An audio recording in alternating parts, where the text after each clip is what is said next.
जय श्री कृष्णा। आज की स्टोरी है सफलता का रहस्य। कैसे मिलती है सफलता, सुनिए। पूरी अच्छी स्टोरी सुकरात जी की है। ये है सुकरात, फिलोसफर। सुनिए इन्होंने क्या बताया है। सुकरात के क्या विचार हैं, सुनिए।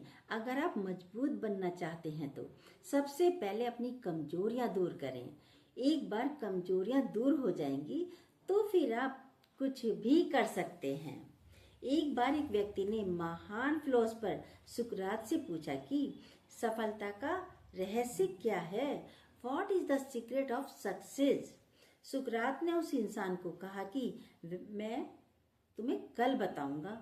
कल सुबह तुम नदी के पास आ जाना, नदी पर मिलना मुझे। वहीं पर तुम्हारे प्रश्न का मैं जवाब दे दूंगा। वह व्यक्ति अगले दिन नदी के पास पहुंचता है।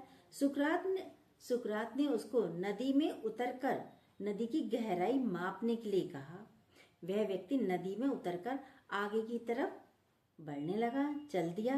और जैसे ही पानी उस व्यक्ति की नाक तक पहुंचा तो पीछे से सुकरात ने आकर अचानक से उसका मुंह पानी में डुबो दिया, सर से डुबो दिया पानी में।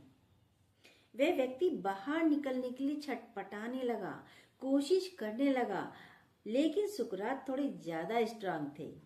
सुकरात ने उसे काफी देर तक पानी में डुबोए रखा। कुछ समय के बाद सुकरात ने उसे छोड़ दिया।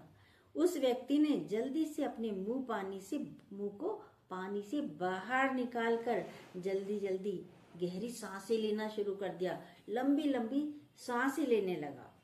सुकरात ने उस व्यक्ति से पूछा, जब तुम पानी में थे तुम क्या चाहते थे? व्यक्ति ने कहा, जल्दी से बाहर निकलना चाहता था, लंबी लंबी सांसें लेना चाहता था।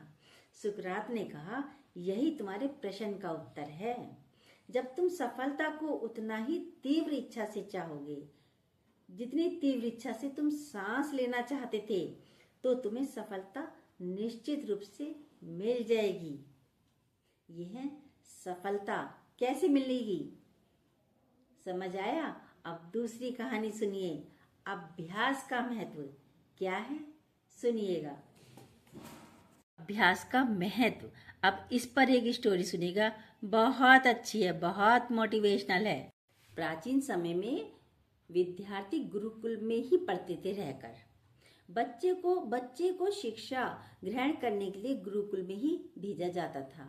बच्चे गुरुकुल में गुरु के सानिध्य में आश्रम की देखभाली किया करते थे और अध्ययन भी किया करते थे। वरदराज को भी सभी की तरह गुरुकुल भेजा गया। वहां अभ्यास में अपने साथियों के साथ घुलने मिलने लगा वह बच्चा जो है, लेकिन वह पढ़ने में बहुत कमजोर था। गुरु जी की कोई भी बात उसे जल्दी समझ में नहीं आती थी। इस कारण सभी के बीच वह उपहास का पात्र बनता था। उसके सारे साथी अगली कक्षा में चले गए, लेकिन वो आगे नहीं बढ़ पाया। गुरु जी ने भी आखिर हार मानकर उससे बोला, बेटा वरदराज, मैंने सारे प्रयास करके देख लिए।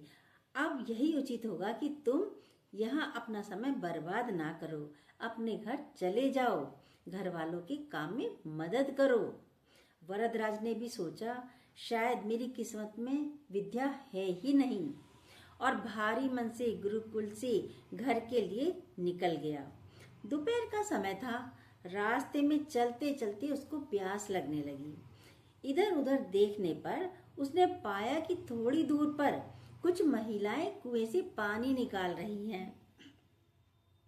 वह भी कुएं के पास गया। वहां पत्थर पर रस्सी के आने जाने के निशान बने हुए थे। उसने महिलाओं से पूछा, यह निशान आपने कैसे बनाए?